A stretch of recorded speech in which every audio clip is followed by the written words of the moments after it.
ഷാഫി പറമ്പിൽ എംപിക്ക് മർദ്ദനമേറ്റ സംഭവത്തിൽ rural SP. K E ബൈജുവിന്റെ വെളിപ്പെടുത്തൽ സർക്കാരിനെയും CPM-നെയും പ്രതിരോധത്തിലാക്കി. എന്നാൽ UDF-ന് ലഭിച്ചത് അപ്രതീക്ഷിത രാഷ്ട്രീയ മേൽക്കൈയാണ്. UDF നേതാക്കൾ നേരത്തെ തന്നെ ചില പോലീസുകാർക്ക് നേരെ ആക്ഷേപമുന്നയിച്ചിരുന്നു. പ്രമുഖ CPM നേതാവിനൊപ്പം നിൽക്കുന്ന ഫോട്ടോ സഹിതം ഒരു പോലീസുകാരനെതിരായുള്ള പ്രചാരണവും സാമൂഹിക മാധ്യമങ്ങളിലുണ്ട്. UDF പ്രതിഷേധ സംഗമത്തിലും ഒരു പോലീസുകാരന്റെ പേരെടുത്ത് ചില നേതാക്കൾ പറഞ്ഞിരുന്നു. എംപിക്ക് ലാത്തിയടി ഏറ്റിട്ടില്ലെന്നും ഷോവർക്കാണെന്നുമുള്ള CPM പ്രചാരണത്തെ എതിർക്കാൻ SP-യുടെ വെളിപ്പെടുത്തൽ UDF നേതാക്കൾ ഏറ്റെടുത്തു കഴിഞ്ഞു. ലാത്തി കൊണ്ടടിച്ചത് ആരാണെന്ന് കണ്ടെത്താൻ SP-യുടെ നേതൃത്വത്തിൽ പോലീസ് ശാസ്ത്രീയമായ അന്വേഷണത്തിലേക്ക് കടക്കുകയാണ്. പക്ഷെ ഞങ്ങളുടെ ഉള്ള ചില ആളുകൾ മനഃപൂർവ്വം അവിടെ കുഴപ്പമുണ്ടാക്കാൻ വേണ്ടി ശ്രമിച്ചിട്ടുണ്ടെന്ന് ഞങ്ങൾ പിന്നീട് മനസ്സിലാക്കിയിട്ടുണ്ട്. അത് ഞങ്ങളിപ്പോൾ AI വിളക്ക് വെച്ചിട്ട് ആരാണെന്ന് കണ്ടുപിടിക്കാൻ ആയിക്കൊണ്ടിരിക്കുക.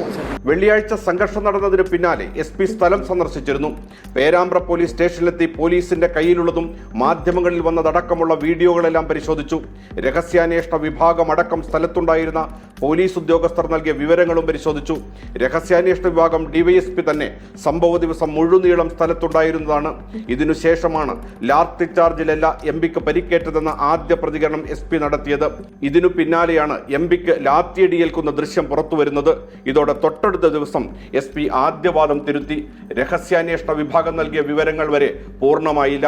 ഔദ്യോഗികമായി ലാത്തി ചാർജ് ഉണ്ടായില്ലെങ്കിൽ ലാത്തിയടി ഏറ്റുവെന്നാണ് വടകരയിലെ ഒരു പരിപാടിക്കിടെ SP തുറന്നു പറഞ്ഞത്.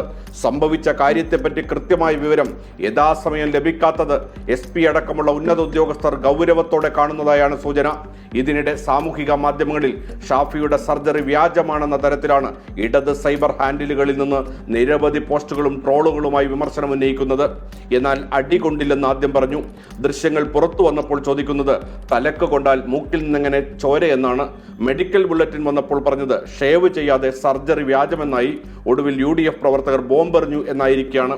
എന്നാൽ FIR-ൽ അങ്ങനെ ഒന്നില്ല. UDF-ന്റെ പ്രതിരോധ നിര ഇങ്ങനെ പോകുന്നു. ഇങ്ങനെ വാദപ്രതിവാദങ്ങൾ സൈബർ ഇടങ്ങളിൽ നിറയുകയാണ്. ഇരു മുന്നണികൾക്കും പോലീസ് നടപടിയാണ് ഇതിന് വളം വെച്ചു കൊടുക്കുന്നതെന്നാണ് പൊതുവിമർശനം.